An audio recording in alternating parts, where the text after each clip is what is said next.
पहा आपण पाहूया अपॉस्ट्रॉफ एस. म्हणजे पहा या ठिकाणी अपॉस्ट्रॉफ देऊन आपण जर एस जोडलं त्याला तर त्याचा अर्थ काय होतो? चा ची चे. हे अपॉस्ट्रॉफ एस आपण कुठे जोडतो? या ठिकाणी नामाला जोडतो.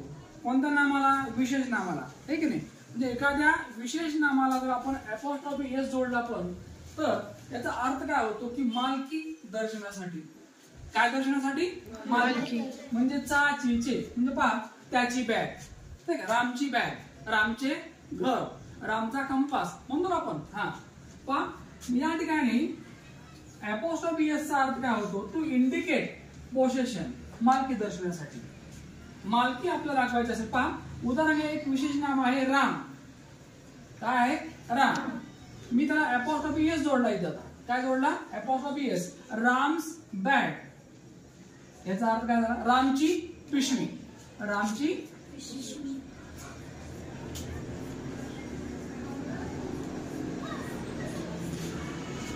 अपॉस्ट्रॉफ म्हणजे या ठिकाणी अपॉस्ट्रॉफ एस जर आपण जोडलं एका विशेष नामाला तर विशेष नामाला जेव्हा आपण अपॉस्ट्रॉफ एस जोडतो तेव्हा त्या ठिकाणी आपण मालकी दर्शवलेली असते. त्याचा अर्थ चा ची चे किंवा मालकी दर्शवण्यासाठी अपॉस्ट्रॉफ एस चा वापर होतो. Example Ram's bag. तुम्ही अशा प्रकारचे अनेक विशेष नाम घेऊ शकता, त्याला अपॉस्ट्रॉफ एस जोडू शकता आणि त्याच्या माध्यमातून तुम्ही चा ची चे म्हणजे मालकी दर्शवू शकता, नाही का? Ram's bag. Okay. Then Ram's pan. Okay. Then Shyam's chalk. श्यामचा खडू. ओके. Mother's umbrella. आईची छत्री. अशा प्रकारचे आपण वाक्य करू शकता.